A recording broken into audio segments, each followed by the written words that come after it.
The Vuelta a Espana, the final Grand Tour of the year and probably the hardest to predict. Beginning in the northwest of Spain, the 2016 route traces much of the northern coast, with only a short trip south for the final stages in the Alicante region. As ever, the Vuelta's lineup is a mix of disappointed Tour de France contenders and those who've been targeting it all season. None of last year's podium finishers will be in Spain to race, but there's still the likes of Froome and Alberto Contador. Here's Cycling News' 10 riders to watch for the Vuelta a Espana.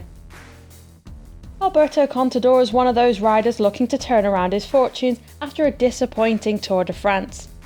Following crashes on the opening 2 days, Contador climbed off just before the first rest day. He's since returned to racing action with overall victory at the Vuelta a Burgos. Contador has a 100% record at the Vuelta, winning on each of the 3 times he's ridden. His last appearance and victory came when he beat Froome in 2014, after he broke his leg at that year's Tour. It's been a busy year for Froome. Nevertheless, the Team Sky rider is set to compete at the Vuelta for the 3rd year running. Since winning his 3rd Tour de France title, Froome has travelled to the Rio Olympics, where he secured bronze in the time trial. He looked tired, however, and fatigue could well be a factor at the Vuelta. Froome's never won the Spanish Grand Tour, coming close with 2nd in 2011 and 2014. Last year saw him crash on stage 11 after colliding with a roadside barrier. Nairo Quintana is the 3rd Grand Tour winner on the Vuelta a Espana start list. Unlike his 2 main competitors, Quintana has not raced since the Tour de France after he pulled himself out of the running at the Olympics. That may mean he's fresher than most, but his form is also a complete unknown. Quintana failed to live up to expectations at the Tour de France, finishing 3rd over 4 minutes down on Froome. A Vuelta win would be something of a consolation for the Colombian. TJ Van Garderen will not be BMC's main leader, but he'll still be afforded some protection for the general classification.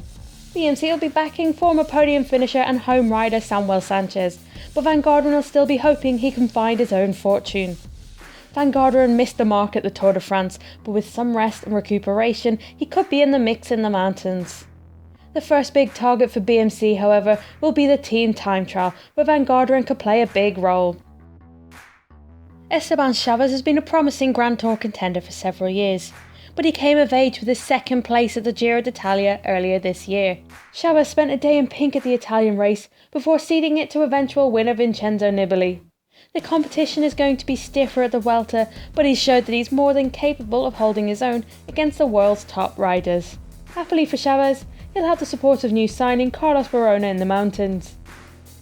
Steven Kreuzberg looked like he might be on course for his first ever Grand Tour win at the Giro d'Italia, until he broke a rib in a crash on the Colle dell'Agnello. Following the Giro, Kreuzberg enjoyed a lengthy break before competing at the Classica San Sebastian at the end of July. He was an outside favourite for a medal at the Olympic road race, but struggled on what was a bad day for the Dutch team. It'll be interesting to see if he can step things up for the Vuelta. The 2016 season's never really got off the ground for Andrew Talansky, with illness plaguing him throughout. There've been signs of form with top 5 finishes at the Tour of California and the Tour de Suisse, and the recent Tour of Utah saw him claim a stage win and 3rd overall. He was supposed to ride the Tour de France, but opted to skip it and pull his focus into the Vuelta a Espana. Talansky once finished in the top 10 at the Vuelta in 2012, and a repeat of that success would be a major boost to the American. With former Vuelta a Espana winners Fabio Aru and Vincenzo Nibali both missing this year's race, the mantle of leader falls to the young Miguel Lopez. The 22-year-old is part of a strong contingent of Colombian cyclists at this year's Vuelta. After joining Astana last season, he's made huge strides forwards in 2016, with a stage win at the Tour de San Luis and overall victory at the Tour de Suisse. It would be a surprise to see Lopez make the podium, but we can expect him to be at the pointy end of proceedings. Hugh Carty will be making his World Tour debut next season with the Cannondale team after signing for them this summer. Before that, however, he'll make his first Grand Tour appearance. Carty has made his own way through the ranks, joining the Spanish Caja Rural team last year. He's been on sterling form this season, taking the youth classification at Catalonia and winning the Vuelta a Asturias. The Vuelta a Espana will be a big learning experience for the 22-year-old, but a stage win is a distinct possibility for him. Last but not least is Simon Yates, who'll be orica-bikeexchange's other youthful candidate for the overall classification. Yates has had a solid second half to the season after serving a 4-month ban for testing positive for terbutaline. something the team has blamed on an error by their doctor.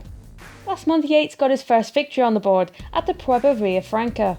His brother Adam had a great summer with 4th place and the youth classification at the Tour de France, something Simon would be happy to replicate.